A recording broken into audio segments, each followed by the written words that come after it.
Frankie and Jody Hildebrandt, they are finally facing the music sentencing coming down 1 to 15 years for each of them on four different counts, four consecutive counts. So it could be anywhere from 4 to 60 years that they will be spending behind bars. Ultimately, that's going to be up to a parole board.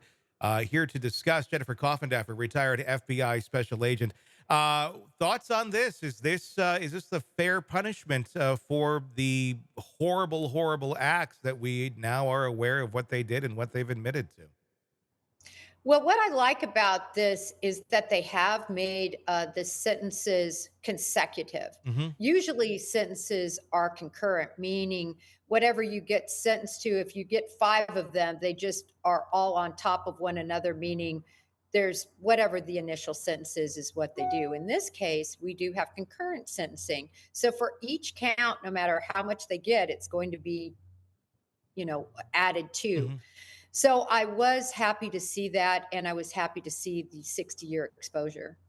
With the fact that both of these were sentenced to the same sentence, do you think that that was fair? Do you think that was just? Was that the right thing to do? Were both of these completely equally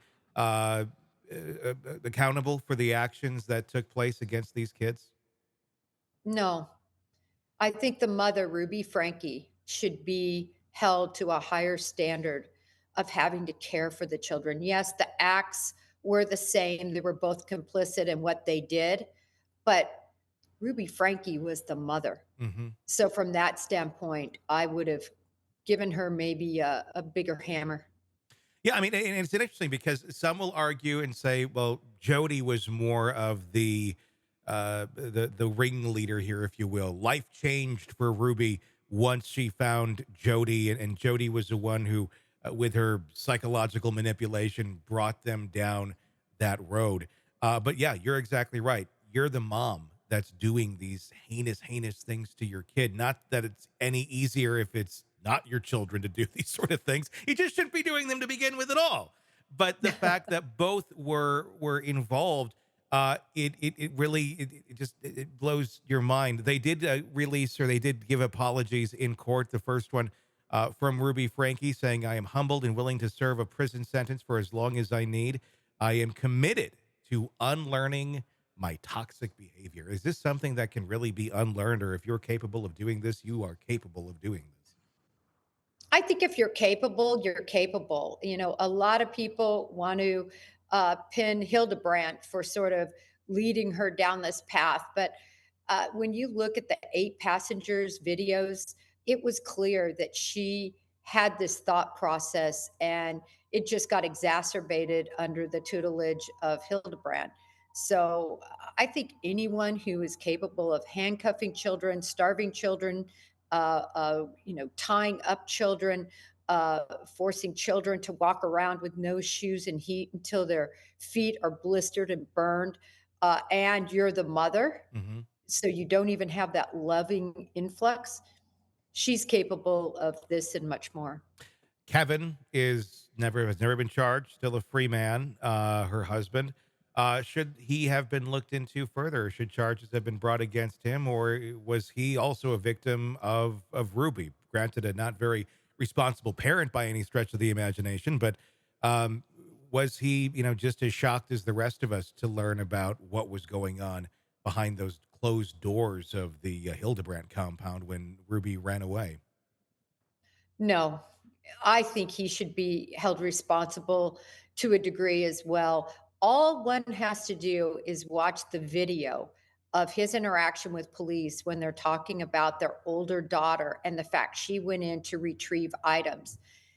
He wanted her locked up. Hmm. That is just so vindictive and not indicative of a father's heart, in my opinion. I think there was a lot of abuses that went on in the eight passengers. I mean, we saw it. Remember the time Hmm. where the child didn't even have a lunch and the Yeah. school asked, "Could you please bring the child food?" And the answer was no. She just has to learn the hard way. That's something you're seeing in public. Whenever you see public misbehavior, just take it times 10 when doors are closed and nobody is watching over.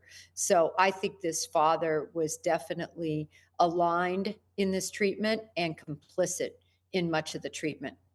We saw Hildebrandt's apology as well, saying, I sincerely loved those children.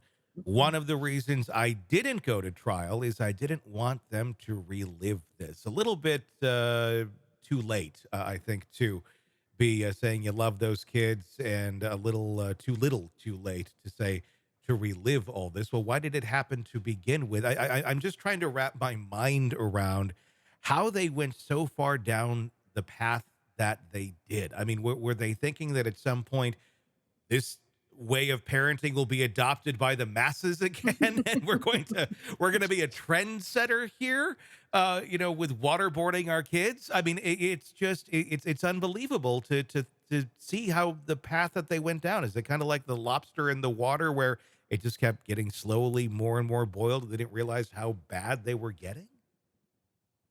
Well, when I heard her, apology, if you will, to the court, I was happy to see that they didn't go to trial, because to put the children through that would have been even more horrific.